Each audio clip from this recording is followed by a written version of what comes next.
Non veg म्हटलं की 4 घास जरा जास्तच जातात आणि त्यात जर मटण असेल आणि तेही झणझणीत चमचमीत आणि बिना कांदा खोबऱ्याच्या वाटणाचं तर मग काय विचारायलाच नको। अशीच ही एक मटणाची मी रेसिपी घेऊन आली आहे। करायला एकदम सोपी, झटकेपट होते आणि खायला त्याहूनही सुंदर। तर चला लवकर वेळ न घालवता रेसिपीला सुरुवात करूया। आता इथे मी बुटक्या मिरच्यांचा वापर केलेला आहे। आता ह्या बुटक्या मिरच्या म्हणजे ज्यांचा सरफेस पूर्ण प्लेन असतो अशा ह्या मिरच्या मी बिया काढून घेतलेल्या आहेत। लहान मुलं असणार, सगळ्यांना खाता यावं, सीनियर सिटीजनपासून लहान मुलांपर्यंत, म्हणून ह्या तिखट होऊ नये म्हणून मी ह्याच्या बिया काढून घेतलेल्या आहेत। अशा ह्या मी 30 मिरच्या घेतलेल्या आहेत, 25 ते 30, आणि त्या आपण गरम पाण्यात 15 ते 20 मिनिटासाठी भिजत ठेवायच्या आहेत। आता इथे मी 1 किलो मटण अगदी स्वच्छ धुवून साफ करून घेतलेलं आहे। आता त्याला मी 2 मोठे चमचे एवढं आलं, लसूण, मिरची, कोथिंबीर आणि थोडासा पुदिना अशी ह्याची पेस्ट ह्याला लावून घेतली आहे। आणि आता हे अर्धा ते पाऊण तास मटण आपण साईडला ठेवायचा। आता इथे तुम्ही बघू शकता मिरच्या चांगल्या भिजलेल्या आहेत।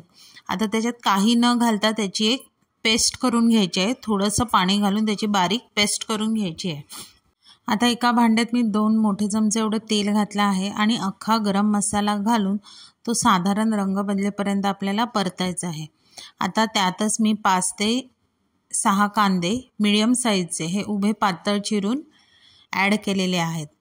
आता एक 5 मिनिटानंतर त्यामध्ये आलं, लसूण, मिरची, कोथिंबीरीची पेस्ट घालायची आणि हे दोन्ही चांगलं खमंग परतून घ्यायचं आहे। आता इथे तुम्ही बघू शकता कांद्याचा थोडासा गुलाबी रंग झालेला आहे। आता त्यामध्ये आपण हे मटण घालायचं आहे। मटण घालताना इथे आपला गॅस फुल फास्ट हवा आणि फास्ट गॅसवरच तेलामध्ये आपल्याला हे मटण चांगलं परतून घ्यायचं आहे।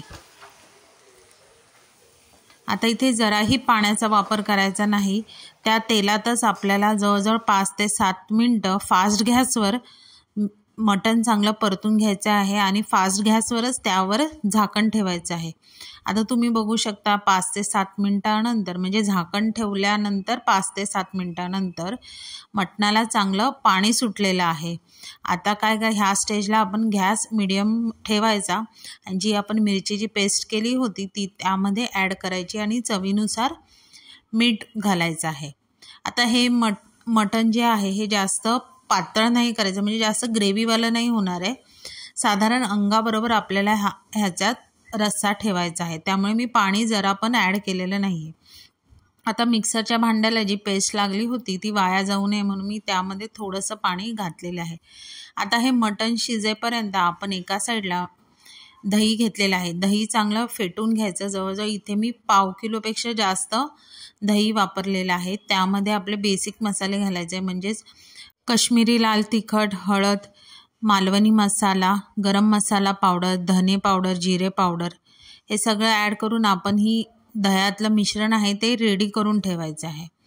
आता इथे तुम्ही बघू शकता मटणाला मस्त असं पाणी सुटलेलं आहे आणि मटण इथे आपलं जवळजवळ 60 ते 70% शिजलेलं आहे। म्हणजे दही ॲड करायच्या आधी आपल्याला अर्धा तास हे मटण असं शिजवायचं आहे आणि अर्ध्या तासानंतर आपण हे जे दही रेडी केलेलं ते त्यामध्ये ॲड करायचं आहे। आता दही ॲड केल्यावर आपल्याला इथे सतत ढवळायचं आहे जवळजवळ 5 ते 7 मिनिटासाठी। आणि दही ॲड करताना आपला इथे गॅस पूर्ण बारीक हवा, म्हणजे एकदम त्याची लो फ्लेम हवी आणि ते सतत ढवळत राहायचं आहे। आता इथे मटण चांगलं मिक्स झालेलं आहे दह्यामध्ये आणि आता आपण मीडियम गॅसवर आपण हे मटण शिजवून घेणार आहोत।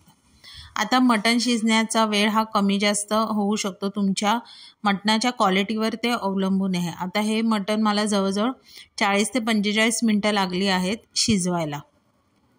आता इथे बघू शकता मटण मी चेक करते शिजले की नाही। मस्त मटण आपलं शिजलेलं आहे आणि मटणसुद्धा रेडी झालं आहे। आता शेवटी गरम मसाला मी थोडा ॲड केलेला आहे आणि ते चांगलं ढवळून घेतलं। आता जरी तुम्हाला मटण थोडंसं पातळ वाटलं तरी ते थंड झालं की ते मटण घट्ट होणार आहे। हे असं दह्यातलं सुकं मटण हे तुम्ही भाकरीबरोबर, चपातीबरोबर, फुलक्याबरोबर कशाबरोबरही खाऊ शकता। एकदम टेस्टी लागतं। रोज रोज त्याच चवीचं मटण खाऊन कंटाळा आला असेल तर ह्या पद्धतीचं मटण तुम्ही ह्या रविवारी नक्की घरी ट्राय करून बघा। रेसिपी आवडली तर रेसिपीला लाईक करा, शेअर करा.